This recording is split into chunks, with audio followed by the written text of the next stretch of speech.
Fala galera, e aí, tudo bem com vocês?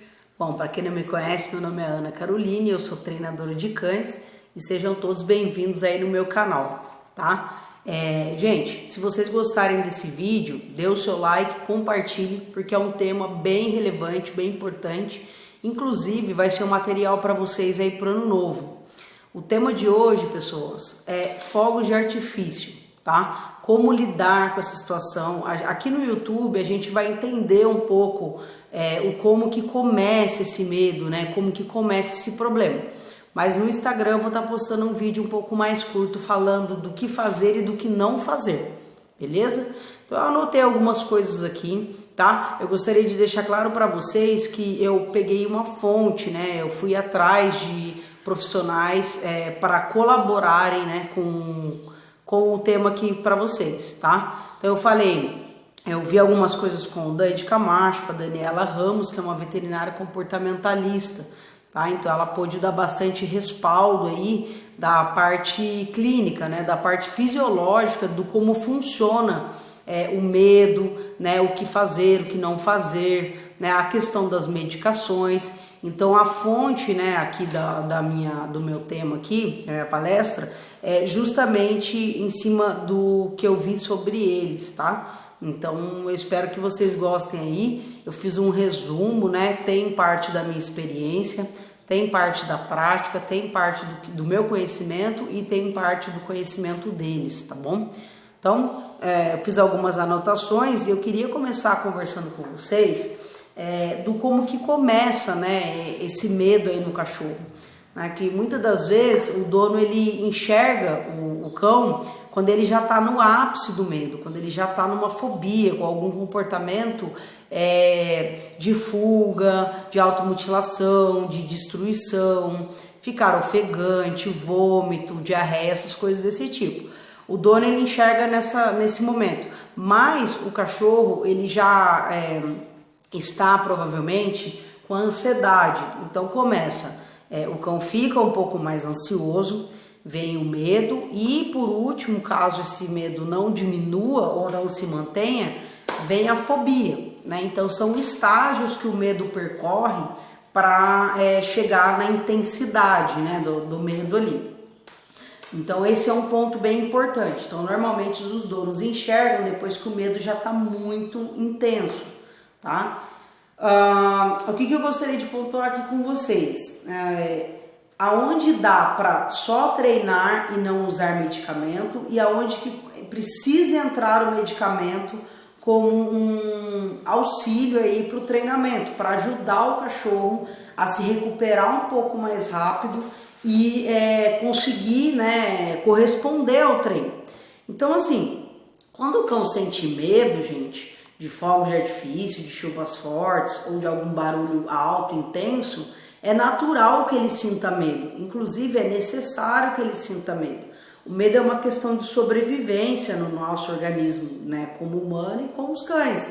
Então é necessário sentir medo. Então quando é um medo em baixa escala, a gente consegue só com treinamento dar respaldo para o cão do como ele deve se comportar naquele momento, né? Oferecendo algum petisco numa janela ali que ele esteja tranquilo, pedindo para ele ir para uma toca, se o cachorro tiver algum treino de caixa de transporte, trazer para ele nessa caixa de transporte perto dele para que ele possa entrar, né? Então o cachorro corresponde, é isso que eu quero dizer.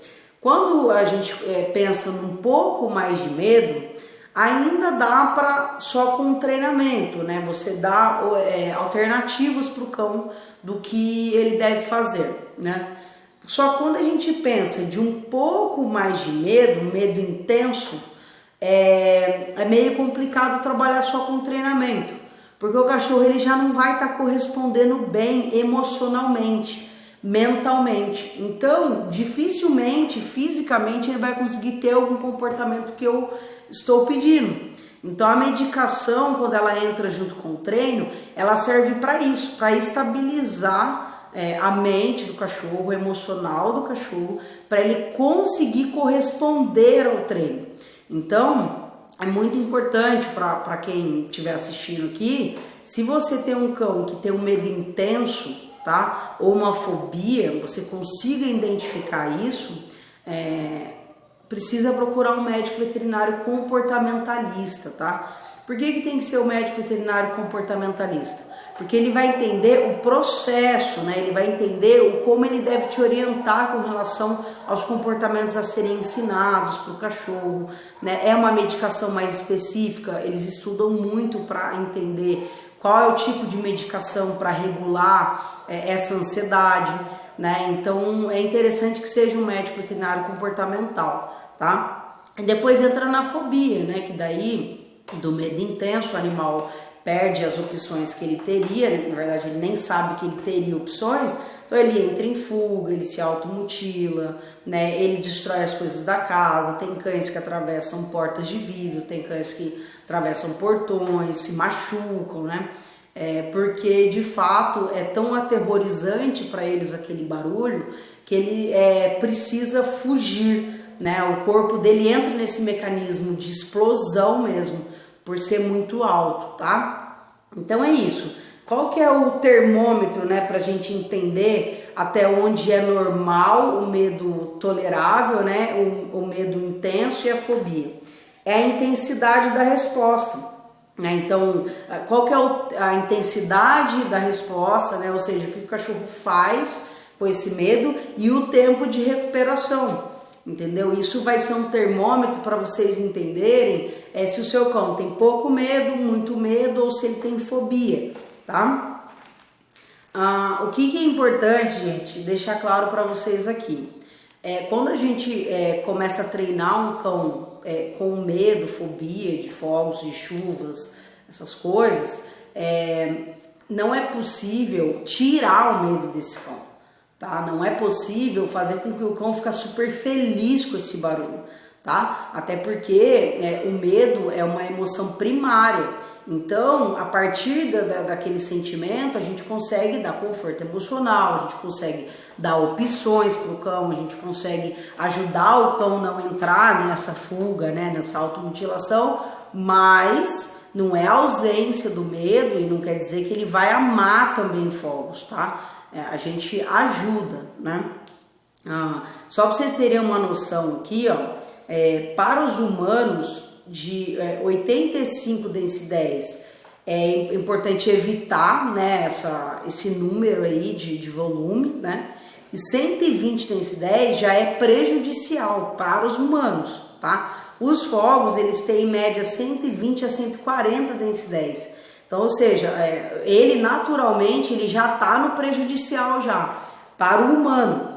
E eles são classificados barulhos composto e complexo, porque ele é imprevisível, tá? Então não dá para saber quando que isso vai acontecer, não é um barulho previsível, né? Então ele torna-se complexo e composto. Sem contar a pressão do ar e a descarga elétrica, né, estática. Então é uma coisa que quase ninguém pensa na hora que rola os fogos de artifício, os trovões, é nisso, que tem essa descarga elétrica, né, no chão que o animal sente, e a pressão também do ar, que o animal também sente, eles são muito sensíveis. Então mesmo que a gente faça um treino de ambientação muito bem feito, a gente nunca vai conseguir trazer esse nível de previsibilidade para o treinamento, tá? Tem alguns cães até, não sei se vocês já viram isso, eles buscam ir para o banheiro, porque tem o vaso sanitário tem ligação com a terra, então vira um fio terra ali.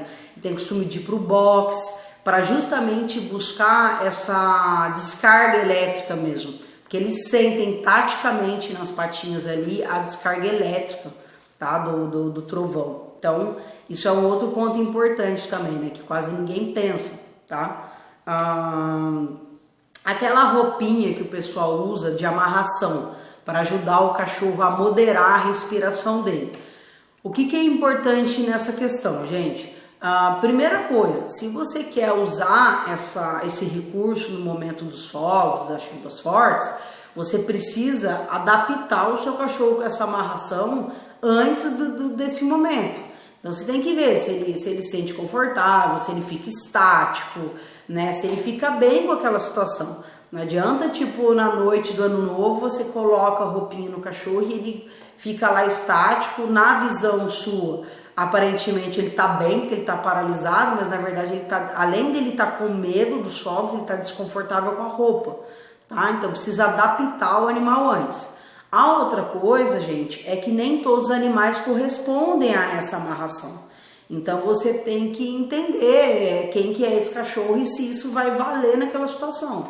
Então eu vou colocar vários pontos aqui para vocês que vejam, eu não gostaria de fazer um vídeo para ensinar vocês só o que vocês podem fazer. A gente tem que entender como que funciona o medo no mecanismo do cachorro e que se essas ferramentas de fato vão ser úteis ali. Porque a gente está falando do indivíduo, então às vezes a gente vê essas ferramentas na internet, né, tem essas opções, mas na hora que você vai usar no seu cão não é válido, para ele não corresponde igual você imaginaria, tá? Então você queima uma ferramenta sem querer, tá? Então vou colocar algumas questões aqui que normalmente as pessoas usam como recurso.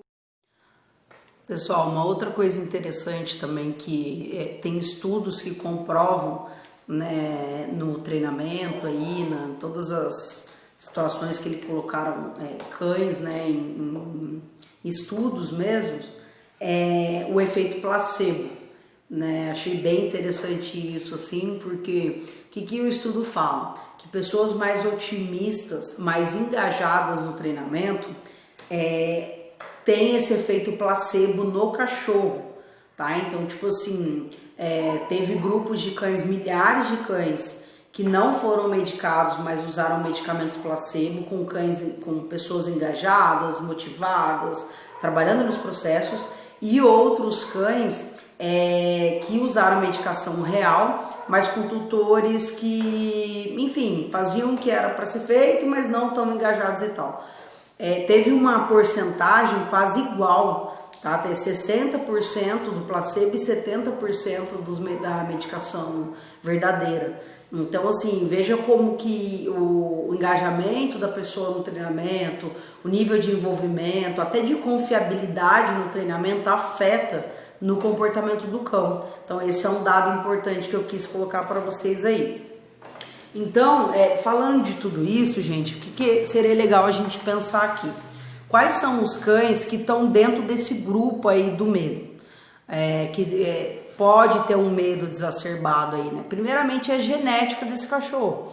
Então, se é um cachorro que o pai e a mãe já tem um perfil de ser um cão medroso, principalmente o filhote vai acabar nascendo com esse perfil aí e provavelmente vai ter mais medo do que outros cães. Então, é uma classe de cães aí, né? É possível que o cão faça uma associação, sei lá, de algum barulho do ambiente, ele associe com os fogos na mesma hora. Pode sim acontecer dele sentir medo nessa situação, mas não era dos fogos, foi do barulho, foi do grito da pessoa, mas ele associou com os fogos, tá? Ou medo de outro cão, é possível que esse cachorro tenha esse outro cão que convive com ele é tão medroso que ele começa a aprender com outro cão que naquela situação ele deveria sentir medo, tá? Cães que não foram ambientados, né, que não foram apresentados para esses estímulos no período de filhote, né? Então, quando o cachorro era filhote, se ele nunca teve contato com esse barulho de forma sintética, né, se você não treinou o seu cachorro na ambientação, ele também é um cão que tem um perfil alto aí para ter medo de fogos, chuvas fortes.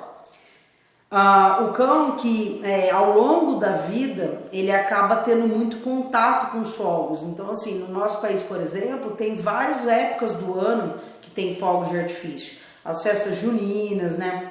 Fim do ano, final de campeonato, essas coisas. O futebol é algo que a gente vê bastante aqui. Então também o cachorro acaba tendo contato, né? Épocas do ano, questão de chuvas fortes, trovões, também meio que concilia com as épocas dos fogos, que é o meio do ano, e o fim do ano. Então o cachorro acaba sensibilizando, né? Ele até pode ter tido uma boa ambientação, mas ele sensibiliza ao longo da vida, tá? E também é possível ele desabituar. Como que seria a desabituação? É muito comum em cães idosos. Então, sei lá, são cães que têm problemas articulares, que que estão mais sensíveis, que a imunidade está mais baixa, e aí ele tem um episódio de fogos de artifício, é muito possível que esse cão ele desenvolva mais medo nesse período, porque ele está mais fragilizado fisiologicamente e está mais sensível. Então, quando vem esses fogos, quando vem esse trovão, ele acaba sentindo, desenvolvendo a fobia, ele acaba desabituando, tá? Então é bem comum em cães idosos, tá? Eu passei por isso com a minha cachorrinha idosa, com a Brida. Percebi que conforme ela foi perdendo um pouco a audição, até a consciência corporal mesmo, ela ficou uma cachorra mais medrosa, mais dependente da gente, tá? O que é importante frisar para vocês, gente? Nenhum cão pode ficar sozinho no dia da queima de fogos.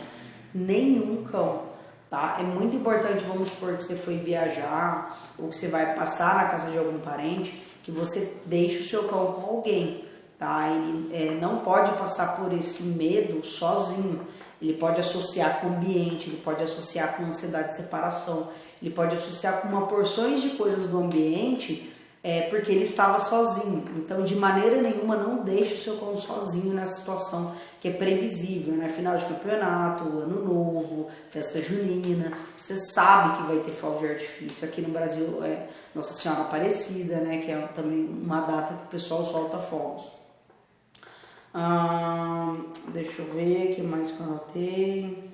O estresse crônico, né? A médio e longo prazo que pode causar aí do animal, porque tem animal que o nível de cortisol dele é ativado quase na vida inteira dele. Então você imagina, no início do ano, janeiro, trovão, chuvas fortes, aí ele tem contato com esse cortisol, demora para se recuperar aí. Depois alguns episódios durante alguns meses pontuais, depois no meio do ano de novo, aí outros episódios pontuais no fim do ano de novo. Então ele não tem tempo para se recuperar desse estresse. Então se torna um estresse crônico, que o nível de cortisol fica muito alto no animal. Então o que acontece? Ele pode sim ser afetado fisicamente, inclusive, né? Até a médica veterinária Daniele fala disso, com gastrite, imunidade baixa.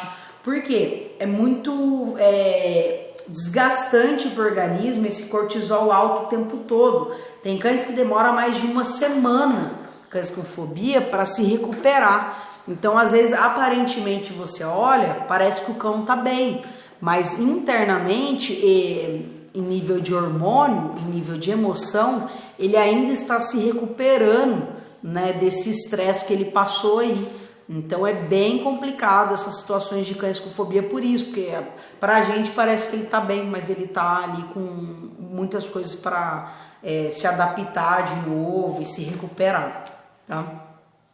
O que é legal, gente, o que acontece, tipo assim, no dia dos fogos mesmo, o que dá para fazer ali, que tem muita gente que não pensa. Então assim, se o seu cachorro tá com medo, né, ele não tem fobia ainda, não é algo exacerbado, você precisa olhar para o seu cachorro e tentar olhar uma janela aí, um momento que ele tá mais receptivo de te olhar, de se comunicar, de fazer alguma coisa.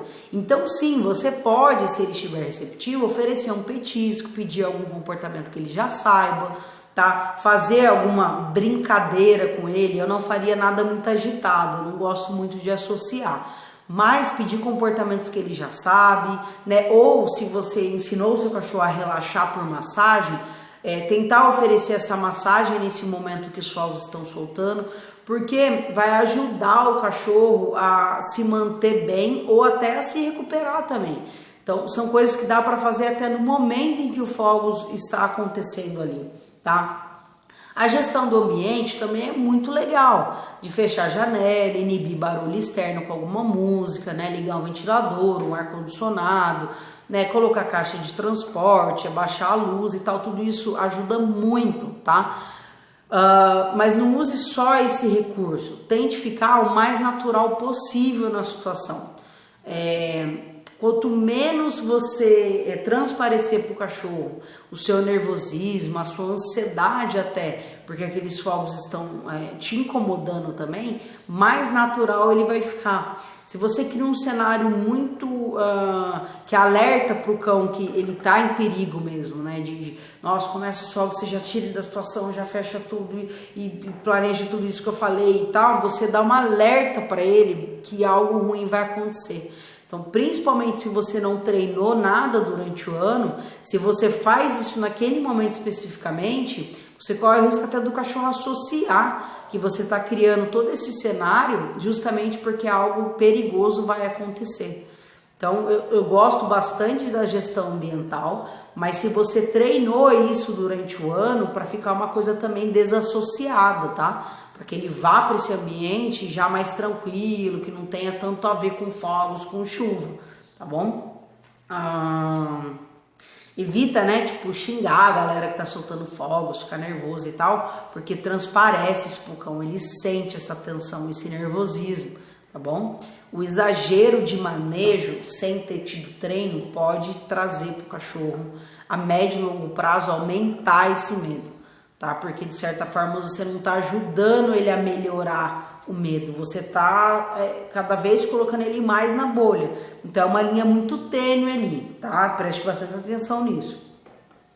Outra coisa muito importante, gente, você que tem um cachorro que tem muito medo, você precisa buscar um médico veterinário comportamentalista, nem que seja em cima da hora, porque daí ele vai poder pelo menos dar uma medicação pontual ali pro seu cachorro, tá? Para ajudar ele a não entrar em colapso se for um cão que já tem fobia.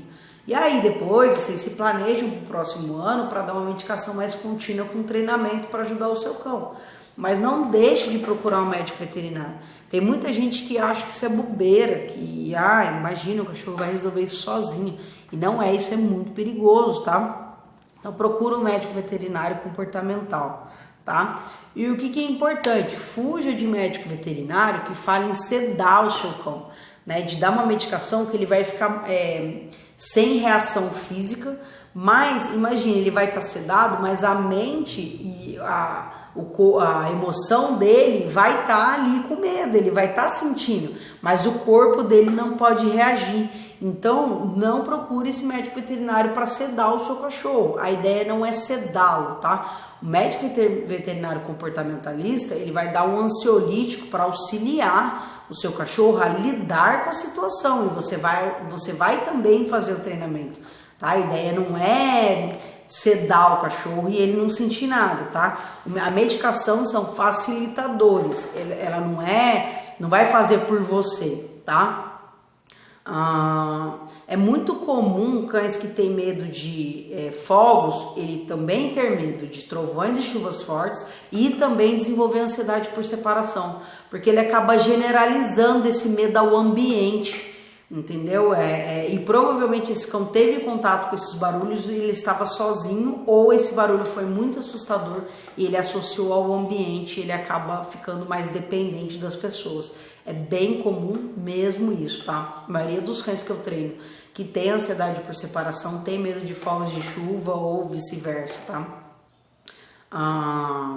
Sobre a roupa da amarração eu já falei que é importante ambientar, tá? Caso o cão não fique confortável, não use, né? Você precisa saber disso antes, tá? Vou falar de algumas coisas aqui bem legais que são bem pontuais. Então vamos lá. Gente, o que não fazer, tá? De maneira nenhuma quando o seu cão tiver com medo, seja pouco, seja muito, seja fobia. Não prender o seu cão, tá? Não colocar ele num espaço sozinho, sem nada, sem recurso e deixar ele lá sozinho, tá? Ou prender numa corrente e deixar ele lá. Não faça isso de maneira nenhuma, tá? Não punir o seu cão, tipo, ele tá ali te procurando e tal, e você ficar, vai pra lá, brigar com o cachorro, não faça isso de jeito nenhum. Não deixe ele no quintal exposto, gente. Muitos cães entram em fuga e fogem na noite de ano novo por isso, porque o dono deixa ele exposto, ou a virada do ano novo da pessoa vai ser no quintal e aí deixa o cachorro lá com vocês, tá? Porque visualmente e o barulho fica muito mais alto para eles se eles estiverem no quintal, então não deixe eles no quintal com vocês, tá? Vai para um cômodo você, lá para dentro, tenta ceiar antes, entendeu? Porque é muito perigoso a questão de deixar no quintal. E deixar ele sozinho muito menos, né? No quintal. E eu coloco outra coisa também de não deixar sozinho. Você vai passar na casa de algum parente e deixar seu cachorro sozinho. Se não dá pra você levar, deixe com alguém na sua casa. E se você puder levar e for muito agitado o lugar que você tá, você pode colocar ele num lugar reservado, mas assim, próximo a você. Tá? Usar portãozinho, né? Usar recursos, a caminha dele, brinquedo, coisas que deixam ele perto de você, mas também vai ajudar ele a também não ficar no meio da festa, ficar no meio de tudo. Isso vai deixar ele mais confuso, tá? Então, quanto mais confortante for a situação, tiver objetos no ambiente que ajude ele a se acalmar melhor e próximo de você, mas não no meio da festa, tá? E não sedar o cão. Tá? Não faça isso de maneira nenhuma para prevenir que ele sinta medo. Ele não está deixando de sentir medo, ele só não está reagindo. E o que você pode fazer, tá, gente? Restringir o espaço para diminuir a ansiedade. Aí eu dei um exemplo aqui. Por exemplo, você está na sala e na cozinha. Feche as outras portas da casa, dos quartos, por exemplo. Então, assim, ele vai continuar com você, mas ele vai ter menos espaço para ficar apresentando comportamentos repetitivos. A ideia do cachorro ficar apresentando comportamentos repetitivos pode aumentar a ansiedade. Então, restringir de uma maneira adequada, que fique perto de você, mas que diminua essa ansiedade, é uma boa, tá? Seja natural, tenta trazer para o cachorro que você tá tranquilo, que ele pode contar com você, traga para ele esse apoio emocional, tá? Tente oferecer petisco numa janela, vai ter um momento que ele vai te olhar, seja oportunista, tá? Então, se ele tiver receptivo ali a se comunicar com você, ofereça petisco, faça alguma brincadeira com ele, ele vai ter essa janela, tá? É só você observar para você se comunicar com ele ali. Durante o dia, gente, faça passeio de manhã, bem gostoso, compre uma guia longa para o seu cachorro, vai num lugar legal, deixa ele farejar bastante, gasta energia física e mental dele, estimula ele bastante nesse dia, tá? Faça treino, brinca, tudo com moderação, né? A ideia não é levar o cachorro no extremo, tá? Não é para matar o cachorro durante o dia, até porque pode ter um efeito rebote à noite. Mas gere atividade nesse dia. Se você não é uma pessoa que tem hábito, né? Nesse dia é importante que você gere atividades para a noite ele estar um pouco mais cansado, tá? Abafe sim o som dos fogos, né? Colocando alguma música, mudando ele de ambiente, fechando janela. Faça essa gestão ambiental, mas de forma menos exagerada possível, tá? Só para abafar. E no caso dos cães com fobia excessiva, aí, que o cachorro já está do medo para fobia, procura um médico veterinário comportamental, tá? Ele vai te ajudar, procura um treinador comportamental, né? Eu sou uma treinadora que conseguiria te ajudar aí nessa situação, né? Só você não deixar sempre para o final do ano, e se for no fim do ano, eu dei várias opções aqui para vocês entenderem o melhor como fazer aí nesse dia, tá? Então é isso, gente. Eu espero que vocês tenham gostado aí, que tenha sido útil para vocês esse tema aí, né? Eu não quis fazer curto aqui no YouTube, porque eu acho que é um tema muito complexo para fazer de dicas rápidas, dicas imediatas, e é perigoso, né? Porque difere muito de cão para cão. Beleza? Então, se você curtiu, dê o seu like, compartilhe e tamo junto aí. Feliz ano novo para todos. Valeu, tchau, tchau.